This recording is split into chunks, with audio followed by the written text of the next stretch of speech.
I'm sorry, Emrys. I know I shouldn't have tried to kill James Darling on my own, but fate afforded me an opportunity, and I took it," Petra said, as she genuflected before Emrys upon the grand balcony of his sanctum. "I almost killed him, Emrys. I impaled him through the chest, and the shards of my crystallized miasma remained buried in his bile-infested heart. He was helpless then, if only for a moment. I had him dead to rights, Emrys. I did. But then this thing that looked like a little girl came out and called him her father and intervened." They were alone on the sanctuary world of Dorshada, a rogue planet with no sun of its own, but close enough to the center of the galaxy that the dense stars bathed it in perpetual twilight. Its barren regolith was a Stygian blue, and shaped into tall and strange formations by its singing winds, swirling molten core, and a siege of shooting stars. Here Emrys had made his sanctum from the world's wine-dark stones, an immense Gothic cathedral that towered above the chaotic alien landscape. Emrys paid no mind to the surreal view offered to him now, his attention devoted solely to his disciple. As he pondered her words, he unwrapped the cloth that covered the eternal thorn prick on his finger, then held it up for her to see. When Petra nodded her consent, he gently touched it to her forehead, and a cascade of recent memories went flooding from her mind to his. He let his finger linger there for only a moment before drawing it back and rewrapping it. To Petra's relief, he was laughing. You really did almost kill him," he said proudly. That's incredible. I would have brought him back for you to ensure he never could have resurrected, and we could have used him to lure Mary," and Petra began to rant in frustration. Don't dwell on the victory that was denied you, Petra. Focus on the victory you achieved. You showed the Darlings that they weren't untouchable. You made a demigod bleed. And those shards you were able to get into his heart will no doubt prove useful in achieving our ultimate goal. Be patient, Petra. Whether the Orpheon Occult Order surrenders willingly or we subdue them by force, I will soon be free of my chains, and the Darlings will no longer have any hope of standing against us.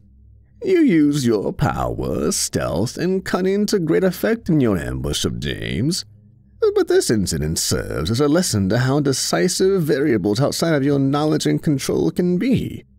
No plan of attack ever survives first contact with the enemy, after all. When dealing with creatures like the Darlings, we must always assume there are variables we haven't accounted for yet. We must be cautious. We must have contingencies in place. And most importantly, we must work together. If you ever get an opportunity like this again, don't take it. Assume it's a trap and run. I will, Petra said with a solemn nod. They'll be after me now, I know it. They're not going to let something like that slide. I won't risk another attack until your chains are broken. You're right, I need to be patient. We're getting stronger, and they're getting weaker. Our victory is only a matter of time. Don't get complacent now, Petra. Victory is never certain until it's achieved, and it would be imprudent to underestimate the Darlings. They're obviously capable of more than we've yet to realize. He cocked his head slightly, as if trying to listen to something that was just barely on the periphery of his hearing. For instance, is that static I hear? He asked. Petra furrowed her brow in confusion, first at the question itself, and then at the distant sound of electrical static that he had brought to her attention. The retrovision! She screamed in realization, jumping to her feet and racing through the vaulted corridors to the reliquary where it was kept. Throwing open the lofty stone doors with a single shove, she was immediately caught in the monotone glow the infernal device was casting across the entire chamber.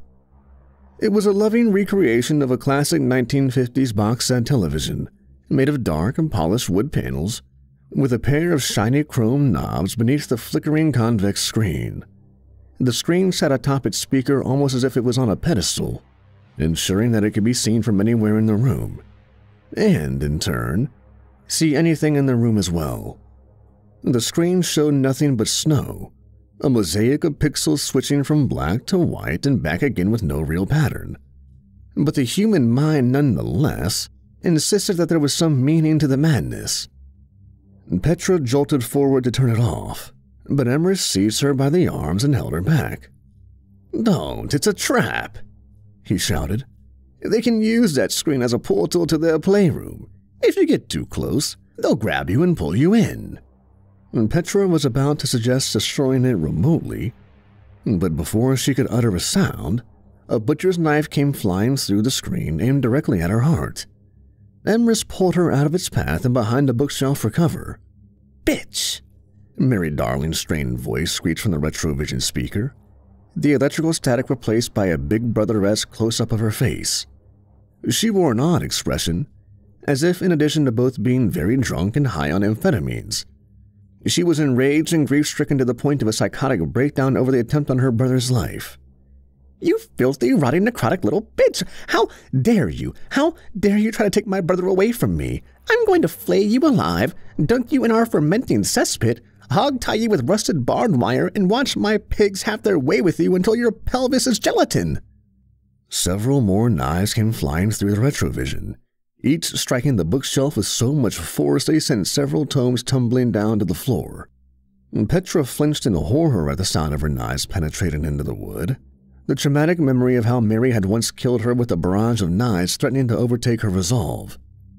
"Mary, darling, as touching as your concern is, there really is no need to get hysterical." James's muted voice came from somewhere off-screen. "I'm perfectly fine, and I had the situation well in hand." "Horse shit!"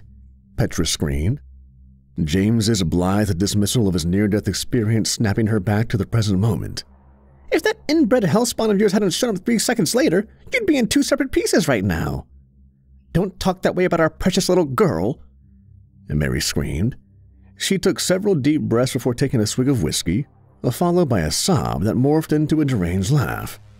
"I'm sorry, James, darling. I've gone and ruined the bit now, haven't I?" "Emrys, just bring the roof down and crush that thing," Petra whispered. "They're trying to bait us. They want us to act rashly," he whispered back. "Let them get impatient and come through. Better we fight in our sanctum than risk getting pulled into theirs." "Oh, but Emrys, dear, we don't need you to come through to us," Mary said, her tone subtly more composed and chipper. "As our former contestants, you both get the home version of our game show." At her cue, the retrovision began playing the upbeat yet distorted instrumental music that Emrys and Petra both immediately recognized as a theme song to the Darling Snuff game show, Fun and Fatalities. "No, no, no, no, no, no, no, no, no, no, no, no, no," Petra whimpered, retreating even further behind the bookcase and grasping at her hair as she struggled to fight back her memories of that night. "Darlings, that's enough," Emrys ordered. He defiantly stepped out from behind the bookcase and stood directly in front of the retrovision. He expected to have to deflect a flurry of knives or some other assault, but instead, a holographic projection of Mary resolved itself in front of him. She was wearing the same red and sequined dress and heels she had worn the night she murdered Petra, undoubtedly to further mess with her head. What was even more concerning, however, was that the hologram was blocking Emrys's view of the retrovision. "Why, hello there, Ducky. How delightful to finally see you again," she said in a jubilant yet strained tone, fighting back both her rage and intoxication. "What's it been now? A couple of years? We tried ringing you up on the retrovision before, but you were always so good at deflecting our signal. But those shards Petra left in James's heart are a double-edged sword, if you'll pardon the pun. He was able to use them to hone right in on you. Like the Randian hero he is, my James can turn any setback into an advantage.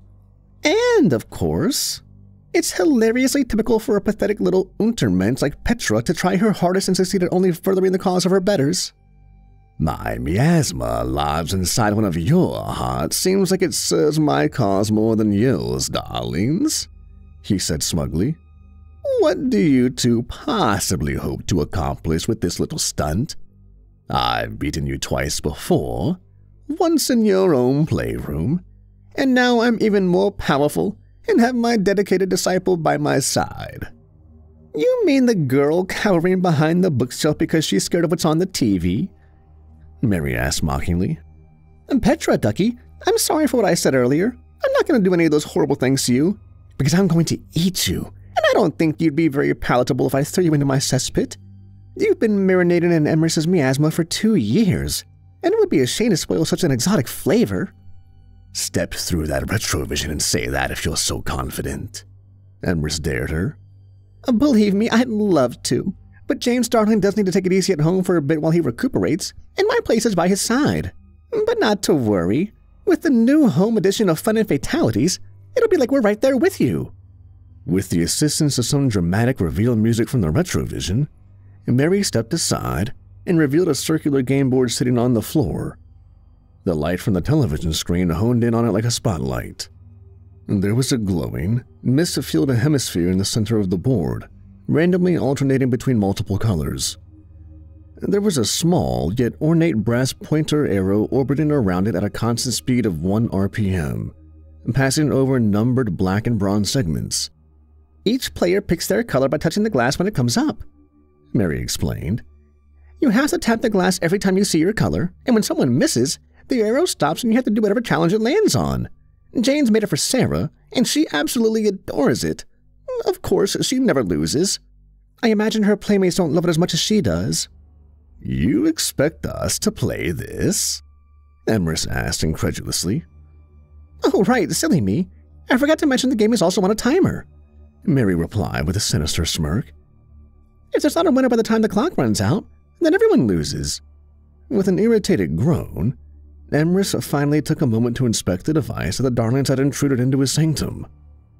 "Aside from the fact it's powered by your black bile, it's a fairly standard mechatronic thaumaturgical apparatus," he said nonchalantly.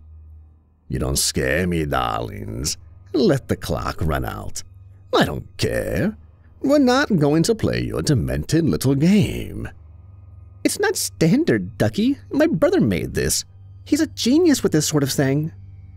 "He's nothing without the black bile, and neither are you," Emrys sneered. Screaming in rage, the hologram of Mary pulled out a knife and threw it, with the real knife coming out of the retrovision an instant later. Emrys caught it effortlessly, and then tossed it to the floor in disdain. "Oh, this is pathetic," he muttered, brazenly turning his back to the screen. "Come on, Petra. We're leaving." He made it only 9 steps before a harsh, mechanical buzzer stopped him in his tracks. He slowly turned around and saw that the arrow on the game board had stopped and was pointing directly at him. "What? And time's up already?" Mary asked with a wide, sadistic grin. "I guess that means you both lose." The glass on the game board shattered violently, and a pillar of black bile erupted upwards like a geyser of living oil, screeching horrendously as it reached out for the ceiling. "Petra, run!" Emrys shouted. They both dashed for the doors, only for them to slam shut just before they could cross the threshold. Worse, the hologram of Mary imposed itself between them and any attempt at escape. "Sorry, only one way out now," she said, pointing back towards the retrovision. "This would be so much more fun if you would just play along. Maybe I should have let Sarah do this. She's much better at me than coercing uncooperative prey." "I am not your prey," Petra screamed through gritted teeth. She summoned a pair of miasmic blades before vanishing into her shadow form. She tried to pass through the door, but the Darling's influence over the room appeared to have extended to that as well. She spun around to face the geyser and saw that the black bile formed a quivering, polyp-like mass in the center of the room. It screamed with 1,000 different tortured voices, the cries of the Darling's former victims that had helped to sustain it. Its tentacles began to slowly grow, dripping bile onto the floor as they stretched outwards. The fluid was vile and viscous, and it began to smolder the instant it made contact with anything solid, sending a festering stench wafting in every direction.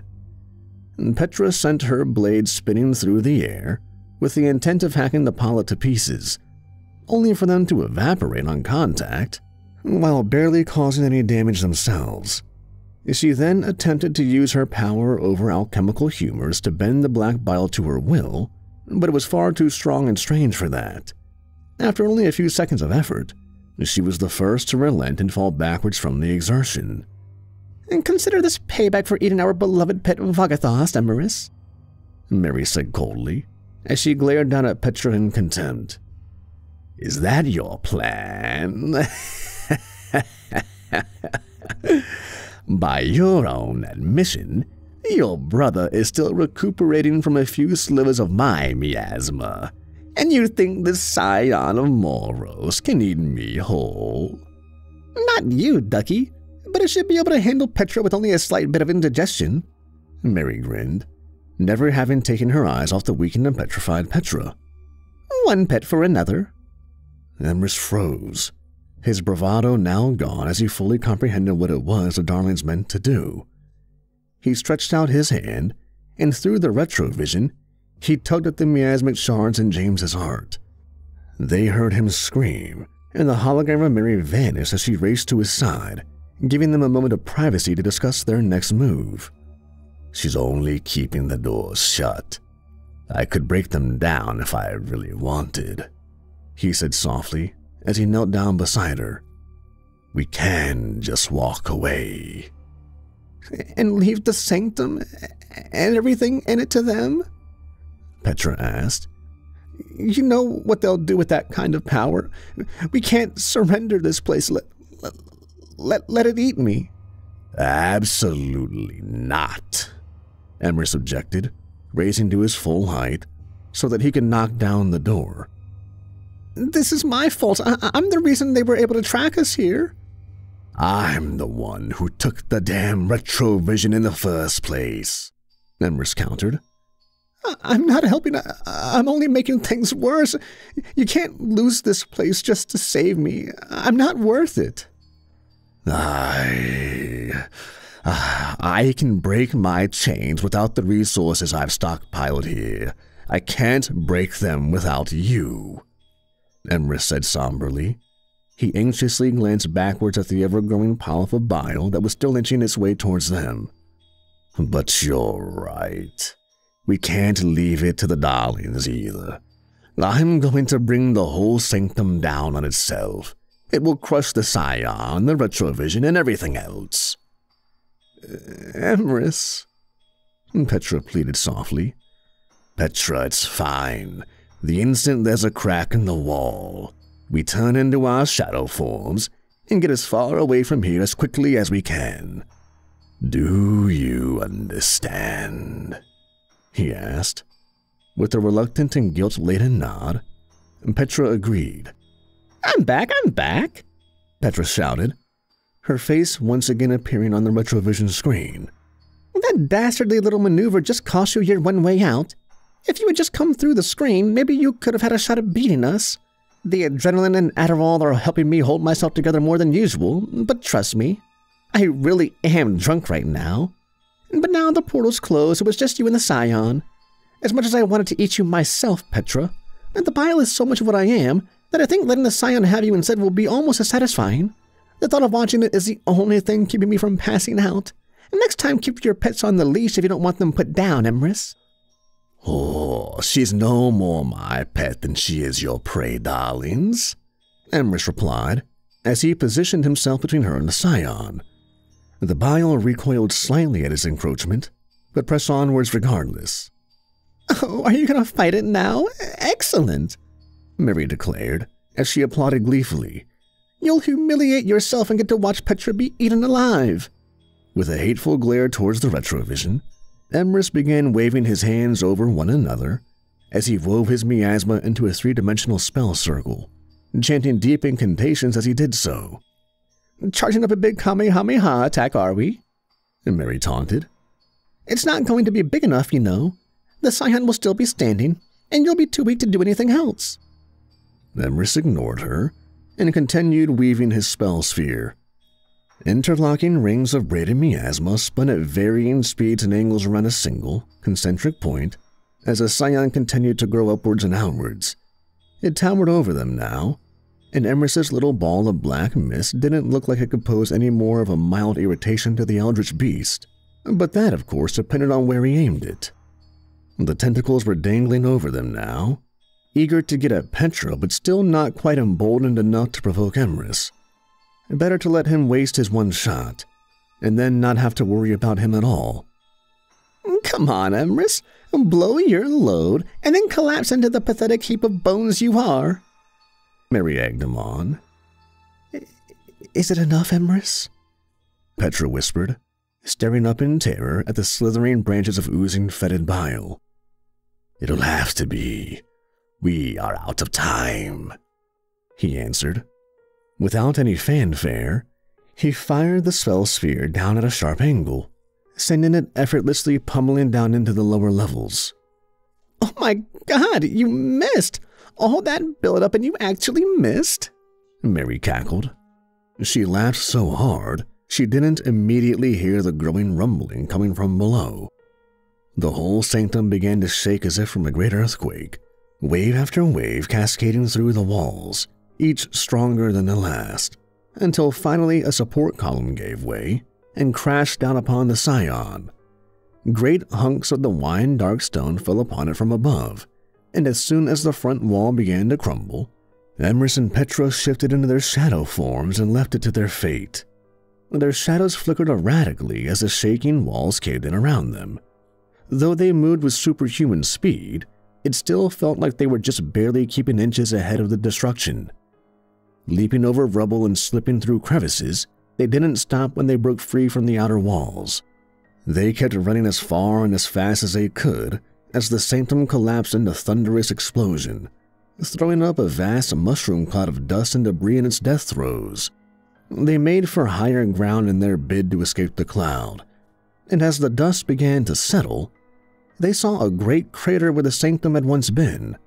The retrovision, the scion, and everything else inside had been crushed together into near unimaginable densities until they sank through the very ground that held them, and were now on their way down into the planet's molten core. Dropping to her knees, Petra stared out in dismay at the desolation that had once been her home. It's gone, all of it. Everything you built over the past 3 years, gone, she lamented, as a lone tear rolled down her cheek. Better gone than lost to the darlings, Emrys reminded her, reassuringly putting his hand on her shoulder. Better to lose it than you. He really wasn't upset with her, and that just made her feel worse. He had just destroyed his own sanctum to save her life, which wouldn't have been necessary if she had either successfully killed James or had never been foolish enough to attack him in the first place. And at that moment, she honestly didn't share his certainty that the sacrifice was worth it. The sanctum can be rebuilt, and much of what was in it replaced. I can't replace you, Petra. Come, there's no sense in lingering here. We'll fall back to Mother Meisters for now, take some time to recuperate, and then decide what to do next. Okay, Petra said softly, as she rose to her feet and turned her back to the crater. Thank you. You didn't have to save me, either tonight or the night we met. Thank you. I didn't have to let you die the night we met either, he answered her with some regret. I couldn't watch you die again.